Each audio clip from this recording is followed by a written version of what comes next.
Inilah Jeroan Judaism, info A1 di episode ini. Assalamualaikum teman-teman cerita Untungs. Kali ini cerita Untungs mengundang Umar Al-Fariski, seorang mantan Yahudi dan sangat aktif dalam diskusi lintas agama. Tuhan, lu sama gua sama. Ayo lu bersatu. Konteksnya perdamaian nih. Moderasi beragama. Beliau akan menceritakan perjalanan spiritualnya hingga menemukan Islam. Saksikan kisah lengkapnya hanya di cerita Untungs.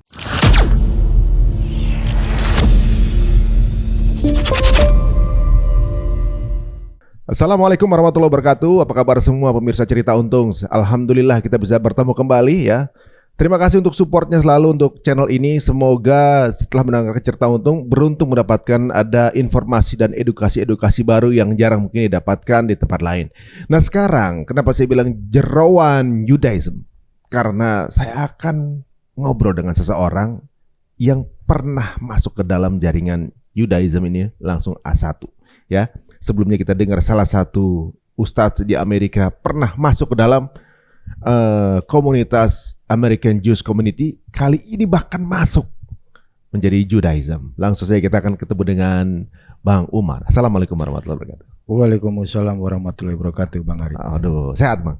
Alhamdulillah bikhair, sehat. Waduh nih, kayaknya kalau info A1 seperti ini nih mesti rinci nih kita dengar nih. Bang Umar, yuk. Sebelum berlanjut, waktu ikut waktu ikut organisasi ini gitu ya, atau juga menjadi Judaism, namanya apa? Dulu saya masih pakai nama di KTP Haryanto Parsauran. Terus nama Judaism apa? Kita pakai nama Valen Ben Abraham. Valen Ben Abraham. Waduh. Namanya memang nama-nama. Wah ini kalau dia pakainya Ben ya, bukan iya, bin karena ya. Identik gitu. Identik ya. Oke, awalnya deh. Ini kejadian tahun berapa Bang? Kurang lebih 8-9 tahun yang lalu. 9 tahun yang lalu. Dulu saya itu kan dibesarkan dari salah satu keluarga yang memang basicnya Christianity. Gitu. Nah di situ saya belajar.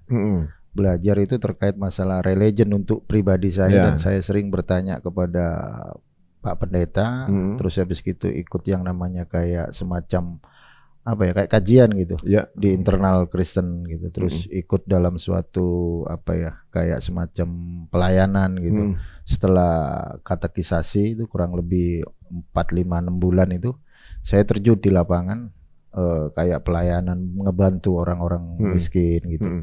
Nah terus ini ada yang menarik pada waktu itu masih di era Haja Irena Handono ya. Nah di situ kan ada salah satu media sosial yang mungkin cukup sering dipakai yaitu Facebook gitu. Nah di Facebook itu saya tuh nggak pernah terlibat dengan satu komunitas yang suka dalam hal religion gitu. Dalam tanda petik membahas tentang studi perbandingan agama saya nggak pernah ada di situ. Nah kebetulan ada di satu media Facebook diskusi lintas agama kayak gitu Bang Ari antara Islam dan Kristen. Nah di situ ada salah satu komentar dari teman non Kristen pada waktu itu mengatakan Tuhannya umat Kristen itu 3, Bapa, Putra, Roh Kudus. Nah saya sebagai seorang Kristen pada waktu itu saya ingin ngebantah gitu. Kenapa? Karena pendeta saya ngajarin Tuhan kita satu gitu.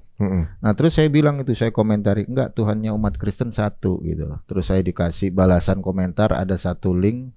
Nah itu saya cross check gitu. Salah satu linknya itu ada namanya Katolisitas org itu memang situs tersebut fundamental bagi teman-teman Katolik gitu. Nah di situ dijelaskan memang apa yang ditulis oleh non Kristen pada waktu itu memang benar ada Allah Bapa, Allah Putra, Allah Roh Kudus gitu. Namun saya nggak mau berhenti di situ. Saya kan orangnya suka banget dengan yang namanya belajar gitu. Dan akhirnya saya mempelajari itu semua konsep fundamental dari kekristenan yang dikenal sebagai Trinitarian itu. Dan saya mempelajari mulai dari sudut perspektif bapak-bapak gereja. Pada waktu itu ada sebuah tokoh di era masa lampau, di era apostolik. Ada yang dia punya nama itu Theophilus dari Antioquia, ngajarin yang namanya Trias. Terus habis gitu seiring berjalannya waktu Ada lagi bapak gereja yang dia punya nama Tertullian. Dia ngajari konsep fundamental Trinitarian dengan narasi tres personae una substantia discreti non separati. Nah, habis dari Tertullian masuk di eranya Athanasius, Saint Agustinus sampai Thomas Aquinas gitu. Nah, di situ akhirnya saya mengerti, oh ternyata kekristenan ini emang fundamentalnya di Trinitarian gitu. Jadi itu baru tahu saat itu. Iya, di dulu itu baru tahu saya. Kan dulu saya itu Kristen cuma yang saya tahu dari pendeta, Yesus itu Tuhan Allah juru selamat, lakukan kebaikan, udah clear gitu. Oh, dulu monoteis jadi Tuhan monoteis satu ya, monoteis itu deh. Yang saya tahu gitu. Sebelumnya kan memang nama-namanya nama itu ya, nama Yunani gitu ya. Iya. Oh gitu ya. Jadi ada sebuah sisi historis ya kalau kita ngelihat bagaimana fundamental dari kekristenan tidak lepas dari peran bapak-bapak gereja gitu. Mulai dari Theophilus, dari Antioquia sampai kepada Clement, belum lagi Irenaeus, Ignatius. Pokoknya bapak-bapak gereja di era apostolik gitu, sampai timbul sebuah polemik internal di dalam kekristenan pada waktu itu terkait ada sebuah kejadian internal Kristen sendiri itu. Seorang presbiter, dia dikasih gelar presbiter, dia punya nama Arius. Arius itu diundang oleh salah satu patriark di Alexandria untuk berkhotbah gitu. Nah, Arius ini seorang presbiter, dia diundang ke salah satu gereja di Alexandria oleh seorang patriark. Nah, di situ Arius ini membuat sebuah frasa gitu. Ada satu masa di mana putra Allah pernah tidak ada. Oh gitu. Akhirnya di internal kekristenan saling berpolemik gitu. Tetapi pada waktu itu kan banyak sekali konsep politik di situ. Sekalipun religion Kristen itu narasinya pada waktu itu memang bukan politik gitu. Tetapi suara dari bapak-bapak gereja itu mempengaruhi politik pada saat itu. Makanya ketika polemik itu sempat mencuat, maka dibentuklah yang namanya Dewan Oekumene. Nah, Dewan Oekumene dibentuk, gayung bersambut, ada kaisar yang dia punya nama Konstantin, maka dibuatlah Konsili Nisea pada tahun 325 untuk membahas terkait who is Jesus, dalam tanda petik homoousios Nisea pada waktu itu. Nah, di situ saya sudah ngerti tuh, oh fundamentalnya ternyata seperti itu, Trinitarian. Tetapi perspektif Trinitarian ini juga dibantah oleh kalangan Sabellian. Nah, kalangan Sabellian itu ada bapak gerejanya yang dia punya nama Praxeas gitu. Nah, Praxeas dia punya murid namanya Sabellius. Nah, ini ajarannya yang dikenal sebagai monarki modalism, yang dimana di dalam ajaran tersebut ada sebuah konsep yang dikenal sebagai patripasianisme modalis. Makanya Tertullian yang dari Trinitarian itu mengkanter perspektif dari Praxeas. Makanya ada sebuah buku yang dia punya nama Again Praxeas dan satunya lagi Again of Heresy. Nah, itu dua buku yang fundamental di kalangan Trinitarian. Dan ketika saya mengerti, oh emang benar ya, di dalam ajaran Kristen itu ada konsep Trinitas gitu. Allah yang esa dengan 3 hipostasis, Allah yang esa dengan 3 pribadi, memang benar gitu. Jadi di momen 300 Masehi tadi siapa? Konstantin ya? 325. 325. Itu yang itu di momen di mana Yesus dinobatkan sebagai Tuhan ya? Kalau Yesus dinobatkan sebagai Tuhan itu urusannya Bapak Pendeta Anwar Chen. Beda lagi karena kalau kita ngomongin 325 ya sesuai dengan manuskrip, kata Tuhan itu sebenarnya polemik di internal LAI gitu. Karena dulunya itu kan kalau sesuai dengan terjemahan ada transliterasi. Yang dipakai itu kurios itu kalau mau dia diterjemahkan ke dalam bahasa Inggris jatuhnya Lord gitu. Kalau Lord diterjemahkan ke dalam bahasa Indonesia jatuhnya Tuan gitu. Nah, LAI ini mempertegas Bang Ari. Karena dalam iman Kristen mereka percaya bahwa Yesus itu Allah gitu. Makanya di situ dipertegas supaya mungkin umat Kristen tidak bingung. Langsungnya ditulis sesuai dalam Lukas 2 ayat 11 itu. Telah lahir bagimu juru selamat Kristus Tuhan di kota Daud. Jadi dari Tuhan itu ditambahkan huruf H menjadi Tuhan. Nah, itu. Jadi kalau di Aslinya Tuhan berarti, Lord ya. Iya, Tuhan. Kalau dalam bahasa Ibrani di situ ditulisnya Adon. Adon itu kalau diterjemahkan ke dalam bahasa Greek itu Kyrios, Kurios, itu Adon gitu. Adon aslinya terjemahannya apa? Tuhan, Tuhan, bukan Tuhan ya. bukan. Itu Adon, Adoni itu tuanku, Adonai juga tuanku. Adonai, ya. Gitu. Wah, menarik tuh. Tuh dari apa Trinity itu kok bisa nyambung ke Judaisme, gimana ceritanya tuh? Kok bisa nyambung jadi ikutan Judaisme gimana? Kan kayaknya ini kan berarti pengetahuan mengenai Trinitasnya cukup dalam gitu kan. Biasanya kalau pengetahuan dalam kan berarti memang menjadi seorang Kristen yang totok gitu ya ibaratnya. Nah, ini kan Judaisme dan Kristen beda lagi sebenarnya kan? Beda kan gitu. Kok bisa kesana akhirnya gitu? Iya, jadi saya ketika keluar dari Trinitas tapi saya masih Kristen, Bang Ari. Saya masih Kristen tapi nggak Trinitas. Nggak Trinitas, tapi saya harus cari tahu nih. Yesus itu kan dia seorang Jew. Ya. Dilahirkan di tanah Israel. Maka dalam mindset logika kita harus cari tahu dia di dalam konsep pola pikir Hebraic roots, di dalam akar Ibrani. Mulailah saya membaca Yesus itu di dalam Perjanjian Baru berbahasa Ibrani atau yang dikenal sebagai Hafrit Hakadasa. Nah, di situ saya pelajari itu. Kalau kita ngebaca Torah di dalam Devarim 6 ayat 4 di sana dikatakan Shema Yisrael Hashem Elokeinu Hashem Echad. Bahkan Yesua sendiri atau Yesus di dalam Perjanjian Baru di dalam Markus 12 ayat 29 di sana dikatakan dalam bahasa Ibrani Fayaan Oto Yesua Harisona Lechol Hamitswot Shema Yisrael Hashem Elokeinu Hashem Echad gitu. Nah, Musa mengajarkan bahwa Hashem ini Echad. Yesus pun juga mengajarkan bahwa Hashem itu Echad gitu. Echad itu apa? Echad itu satu. Esa berarti ya? Ya, jadi Echad itu padanannya sama dengan bahasa Inggris yaitu one. Kalau di dalam perspektif Judaism, Echad itu bisa menjadi Ein Sof. Ein Sof itu bahasa Ibrani. Ein itu tidak, Sof itu terbatas. Jadi kalau Ein Sof tidak terbatas. Jadi Hashem itu Echad yang tak terbatas gitu. Satu yang terbatas. Saya mirip sama Islam sebenarnya. Konsep Tuhan gitu kan, tak berawal tak berakhir. Kalau orang nggak ngerti sama kayak Islam gitu. Tapi sebenarnya enggak sama. Cuma kalau kita mengkaji dalam kultur budaya bahasa, boleh kita bilang sama gitu. Nah, mirip lah ibaratnya. Tapi memang di sini kelihatan bahwa berarti Bang Umar ini Kristen tapi monoteis. Ini kan unik ya kan. Sebenarnya yang diajarkan sama Yesus atau apa diajarkan sama Nabi Isa kan memang monoteisme sebenarnya kan. Tapi tunggu dulu, kalau Kristen monoteistiknya itu seperti apa harus kita lihat coraknya dulu. Makanya kan unik. Biasanya Kristen Trinitas nih. Tapi yang pasti kan Kristen tapi kok monoteis. Makanya saya juga gak bingung nih. Kok bisa juga gitu ya. Makanya, atau mencari tahu. Enggak. Kita tergantung. Kalau kita ngebaca PB itu Yesus Tuhan, Yesus utusan, Yesus Alfa Omega, Yesus pertama dan yang terkemudian, ayatnya ada semua. Kita nggak boleh memungkiri itu gitu. Kenapa saya bisa bilang begini? Karena Kristen ini salah satu agama yang sah di Indonesia. Dan kita nggak boleh menghina mereka kan gitu. Harusnya kita melindungi mereka kan gitu. Seperti di era Baginda Rasulullah dan sahabat kan gitu.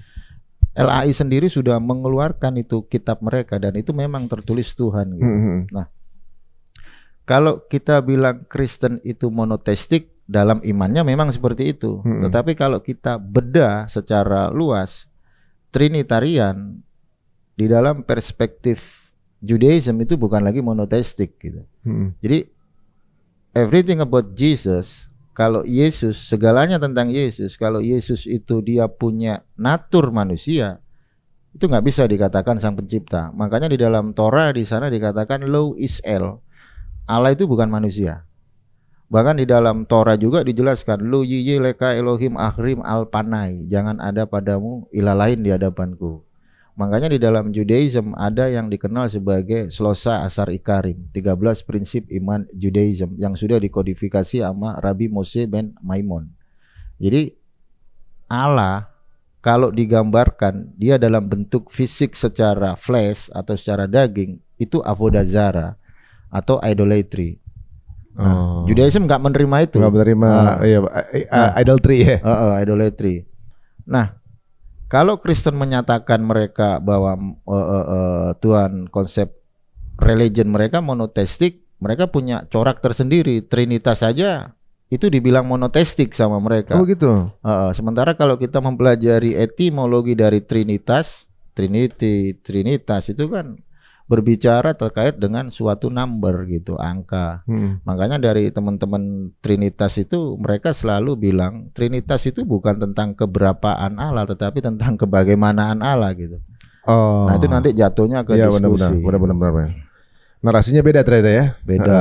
Oke. Nah, ketika saya belajar dalam konsep Hebrew, saya menemukan sesuatu yang mungkin bagi saya itu harus saya pelajari gitu. Jadi rasa pengen tahu saya itu malah semakin tinggi gitu. Yesua atau Yesus itu digambarkan dalam PB sebagai Raja Mesias dari klan Yehudi atau dari nasabnya David. Nah, Yesus ini digambarkan sebagai Raja Mesias mengambil dari klannya Raja David dari suku Yehuda. Sementara di sisi lain, PB juga menarasikan bahwa Yesus ini sebagai Kohen Hagadol atau imam besar, dalam bahasa Ibrani Kohen Hagadol. Kohen Hagadol. Jadi ini kok bisa ke Yesus kan gitu. Sementara Yesus itu kan dari suku Yehuda gitu. Sementara semua tentang imam, semua tentang Kohen, mau itu Kohen, Kohanim itu dari suku Levi. Selain suku Levi nggak bisa. Nggak dianggap ya.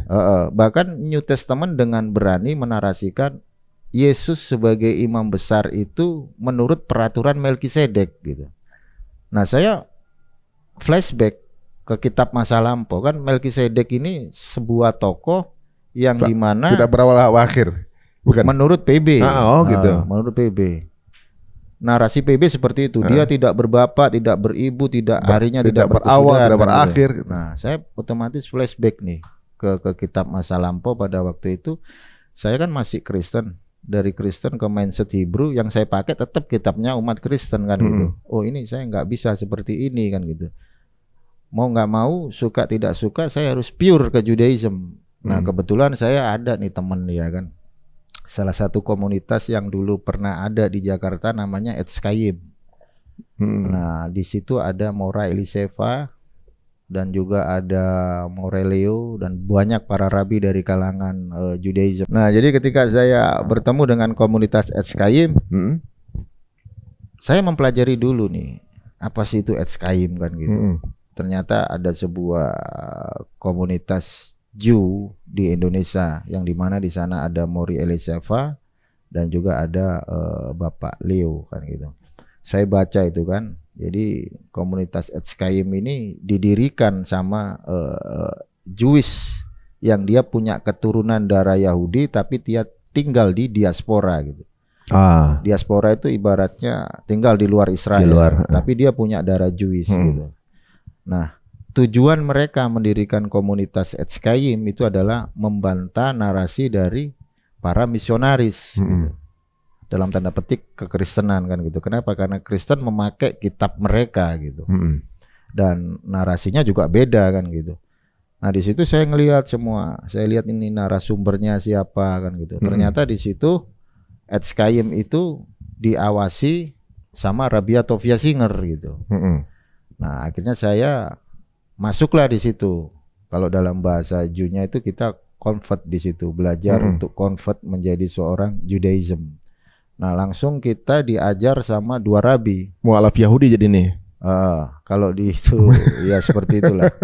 Jadi kita langsung diajar sama otoritas Rabbinical Judaism. Di sana ada Rabbi Simon Cohen dan juga Rabbi Moshe Peretz yang diawasi langsung sama Rabbi Tovia Singer.